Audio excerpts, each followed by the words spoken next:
Channel. Good morning সবাইকে। এখন বাজে সকাল 9:30। আমি ঘুম থেকে উঠেছি প্রায় 5:30 নাগাদ। এক জায়গায় যাওয়ার কথা ছিল, কিন্তু আলটিমেট সেখানে আর যাওয়া হয়নি। তার জন্য আমি আবার ঘুমিয়ে পড়েছি।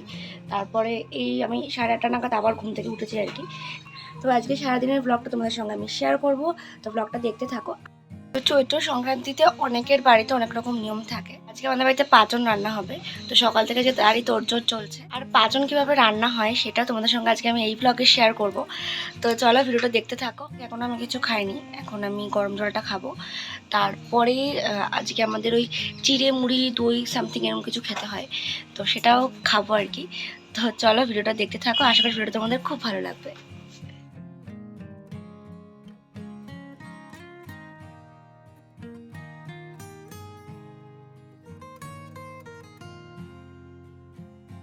খাবারটা নিয়ে বসেছি, যদিও আমি পুরোটা ফিনিশ করতে পারবো না, তাও আর কি যতটা খাওয়া যায়। দই চিড়ে খই, তারপর দই মানে মিষ্টি রসগোল্লা আর কি। তো এটা এখন খাবো, যদিও আমি পুরোটা খেতে পারবো না, তাই অল্প একটু খাবো, তারপরে মা খেয়ে নেবে। আর তারপরে আমি যাবো মাকে একটু হেল্প করতে। তো এই যে পাঁচন রান্নার সমস্ত রকম প্রস্তুতি মোটামুটি আমাদের শুরু হয়ে গেছে। বাবা অফিসে যাওয়ার আগে সমস্ত কিছু কাটাকাটি করে মাকে অনেকটা হেল্প করে দিয়ে গেছে, আর মাও অনেক কিছু এখানে কাটাকুটি করে গুছিয়ে রেখেছিল। তো আমিও মাকে একটু জাস্ট হেল্প করে দিচ্ছিলাম। আর এই যে সব কিছু কেটে গুছিয়ে আমি তো গ্যাসে কড়াইটা বসিয়ে দিয়েছি, আর সমস্ত সবজিগুলো প্রথমে একটু একটু করে ভেজে নিতে হবে। তো আমি তাই সব সবজিগুলো একবার করে একটু ভেজে আলাদা করে তুলে রাখছি। যা যা সবজি ছিল মোটামুটি সমস্ত কিছুই আমি ভেজে আলাদা করে তুলে রেখেছি। আর এই যে আসল রান্নাটা করার জন্য আমি কিন্তু গ্যাসে কড়াইটা বসিয়ে দিয়েছি, আর তাতে শুকনো লঙ্কা, তেজপাতা, পাঁচফোড়ন এগুলো আমি ফোড়ন দিয়েছি।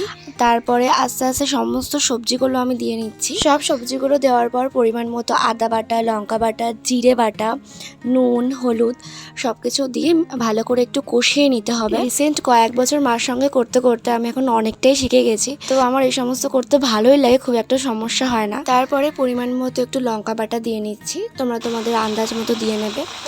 আর এখানে যে ছাড়ানো বাদামগুলো ছিল, তারপরে ছোলা, ছিমের বীজ সমস্ত কিছু দিয়ে ভালোভাবে একটু নাড়াচাড়া করে। আর এই যে আমি কিন্তু গ্যাসে দুটো কড়াই বসিয়ে দুটো কড়াইতেই রান্না করছিলাম। তারপরে পরিমাণ মতো একটু জল দিয়ে একটু কষিয়ে আমি নামিয়ে নিয়েছি। আর এই যে আমাদের পাঁচন কিন্তু একদম রেডি। পরে ওপর দিয়ে একটু লেবু পাতা ছড়িয়ে দিয়েছিলাম, আর এই লেবু পাতার সেন্টটা কিন্তু খুব ভালো লাগে।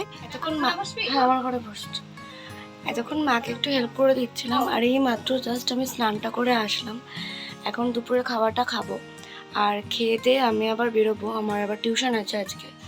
যেহেতু আজকে চৈত্র সংক্রান্তি, তো আজকে আমাদের তিতো টক এই সমস্ত কিছু খেতে হয়। তো আজকে আর মা বেশি কিছু রান্না করেনি, উচ্ছে ভাজা, টক ডাল আর চাটনি করেছিল। তো আমি দুই বাড়িতে একটু পাঁচন দিয়ে আসতে যাবো আর কি, তার জন্য দুটো টিফিন বাটিতে ভরে নিয়েছি। হ্যালো, এখন আমি রেডি হয়েছি, যাচ্ছি আবার টিউশনে। আর ওখান থেকে আসার পথে দিদার বাড়ি থেকে একটু ঘুরে আসবো, কারণ এই পাঁচনটা করেছি ওটা একটু দিদাকে দিয়ে আসতে যাবো আর কি। একদম যেতে ইচ্ছা করছে না, মানে কি বলবো, এত টায়ার্ড লাগছে, ঘুম ঘুম পাচ্ছে, তাও যেতে হবে। তো চলো এখন বেরোই, ব্যাগটা গুছানো হয়ে গেছে, জাস্ট খাবারটা নিয়ে বেরিয়ে যাব। আর এই যে আমি কিন্তু একদম রেডি হয়ে খাবারের ব্যাগটা নিয়ে বেরিয়ে পড়েছি।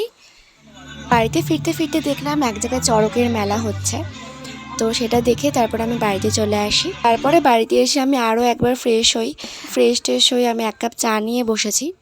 কাল যেহেতু পয়লা বৈশাখ, তার জন্য আমি আমার ঘরটাকে একটু সুন্দর করে সাজিয়েছি, আর এই নতুন বেডশিটটা আমি আমার বেডে পেতেছিলাম। তো চলো আজকের মতো টাটা সবাইকে, দেখা হচ্ছে পরের একটা ভিডিওর সাথে, বাই।